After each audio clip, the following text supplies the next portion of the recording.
Making America Great Again. Little tidbit, yeah. Needless to say, me and that girl, we went on a date to a comedy show, and everything was about Trump. And for some reason, the date just didn't go well. Like it was, we were all in bad moods afterward.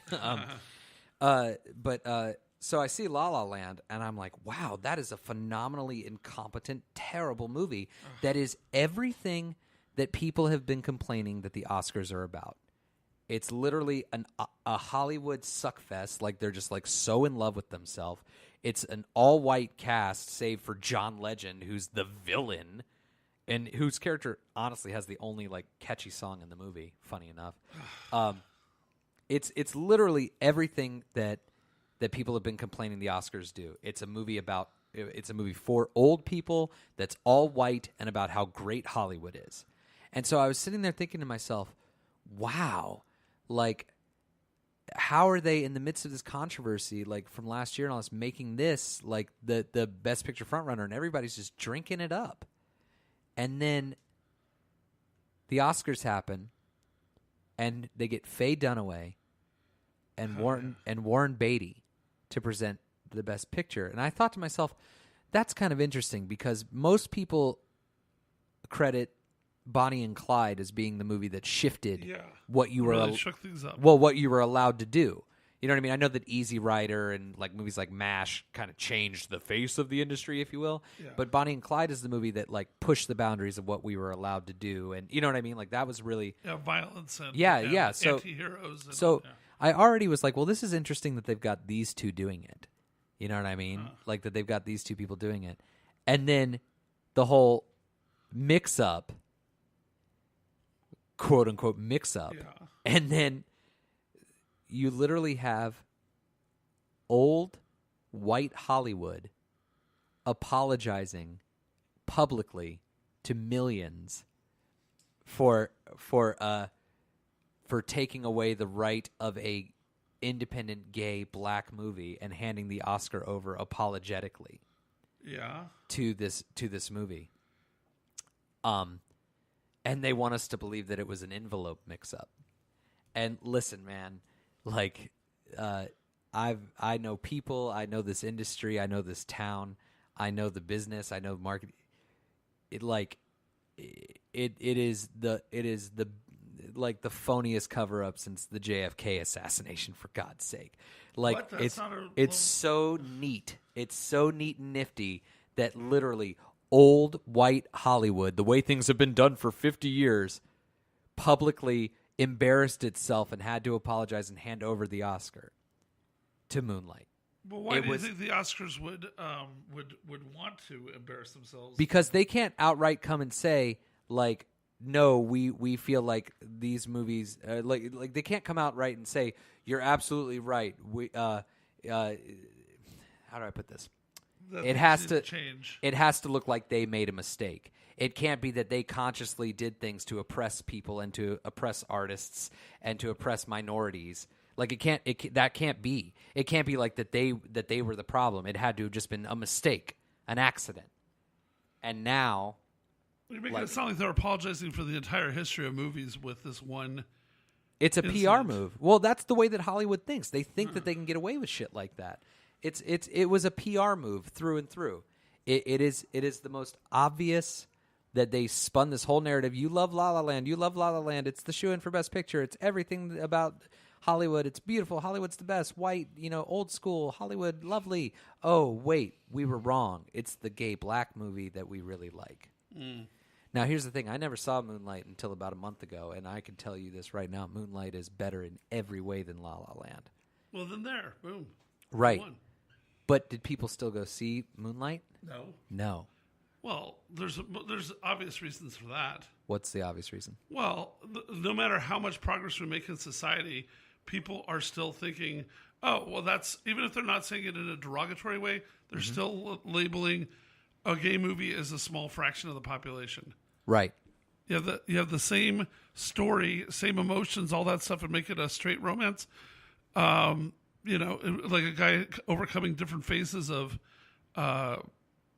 struggle in his life personally, and then, meeting up with somebody that was meaningful from his past and having this one-on-one intensely emotional encounter and all that. I mean, between a man and a woman, it wouldn't have on the one hand, it wouldn't have made it resonate as much, but at the same time, it would have been probably more relatable to the general public. Okay, great. So check this out, Carl. Yeah. So now we're getting into the other side of the evil pendulum here. Now that Hollywood has cleared its name, Yeah. it's on us now. Like, it's like, oh, well, you didn't go see it. We saw it. We loved Moonlight. Now we're the people who are intolerant. Now they're spinning it away from us. They're taking the blame off of themselves and putting it on you. Because the public didn't see it. Exactly. Now it's not us. See, we loved the gay black movie. We loved it. I see that. It's you people who don't like it. We are far more. Did you know that we, during times of segregation, we allowed the woman who played the nurse in Gone with the Wind to come sit down, in the theater with us. We were pioneers. Yeah, you made her sit in the back. It's so phony and artificial. And I think that whether people are acknowledging it or not, we know this now.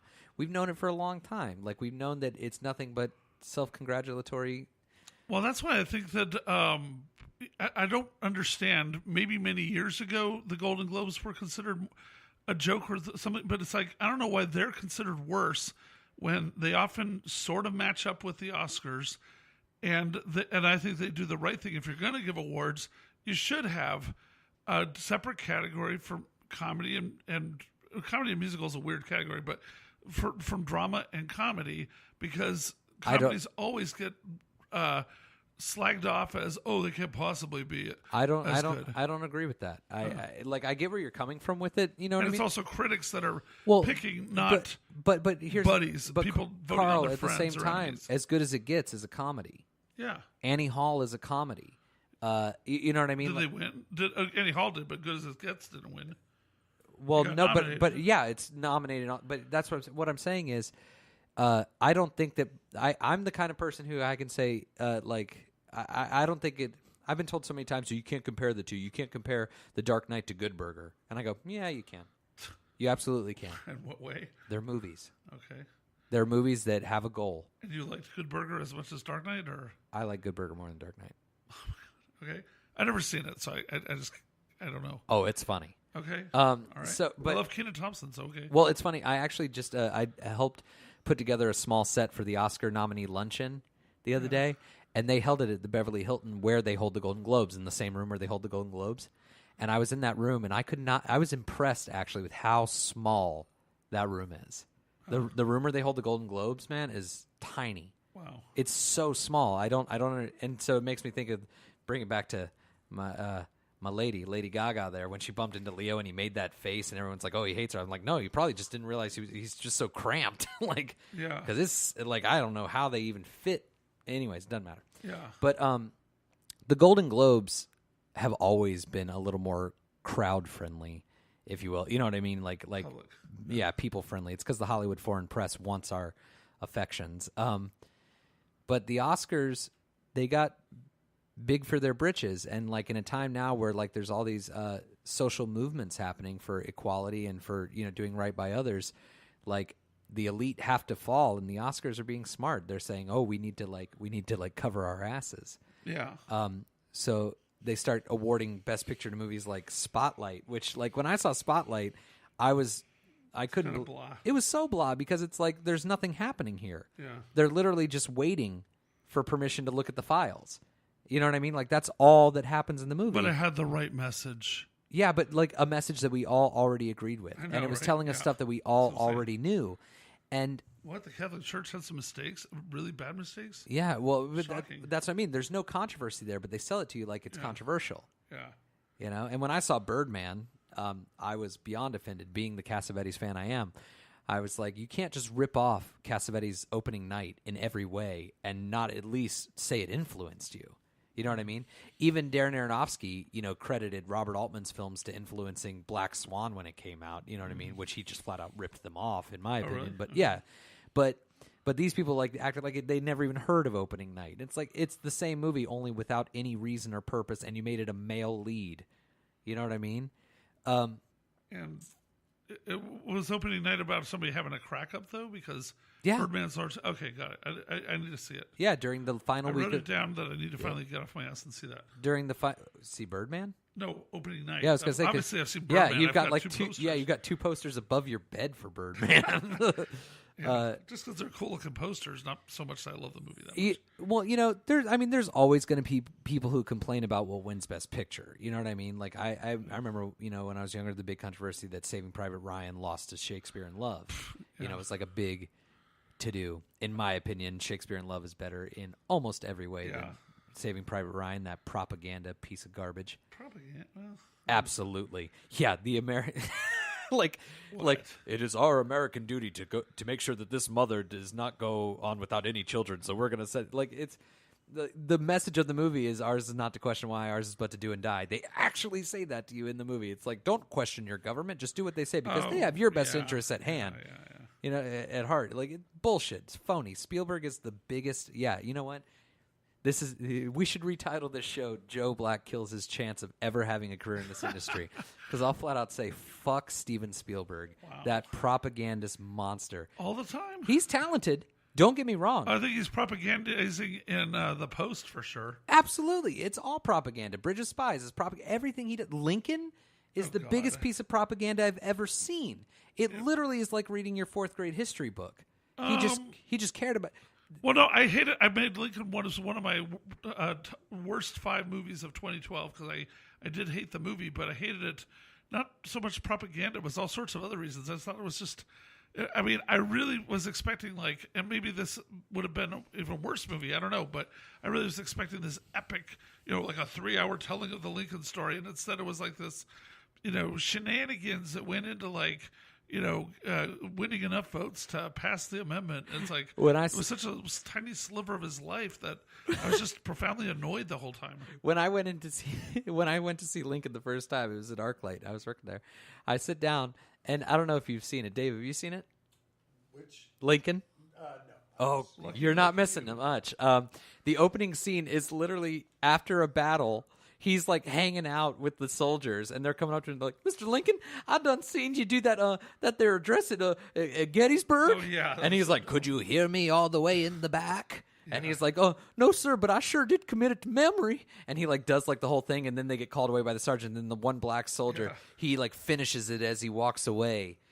Finishes the speech, and then it cuts to Lincoln going home, and he's like, "Martha, I'm tired," and she's like, "I know why you're tired. It's that damn 13th Amendment that you keep going on about. It's an obsession of yours, Abe, and it's killing you. You need to drop it." And then he leaves the room. I swear to God. And he goes into where his son was playing, and his son's asleep by the fire, and he's got a stereopticon with slides of little black slave children. And Lincoln picks it up and he looks at it and he's like, "This isn't right." That's how the movie starts. And when I saw that, I loved Abraham Lincoln Vampire Hunter, which came out a few months before that. And when it came out, as I was watching Spielberg's Lincoln, I suddenly realized why I loved Abraham Lincoln Vampire Hunter so much. Because that movie had the message of, if you think Lincoln was anything like the way that Steven Spielberg is portraying him, you might as well believe that he fucking fought vampires.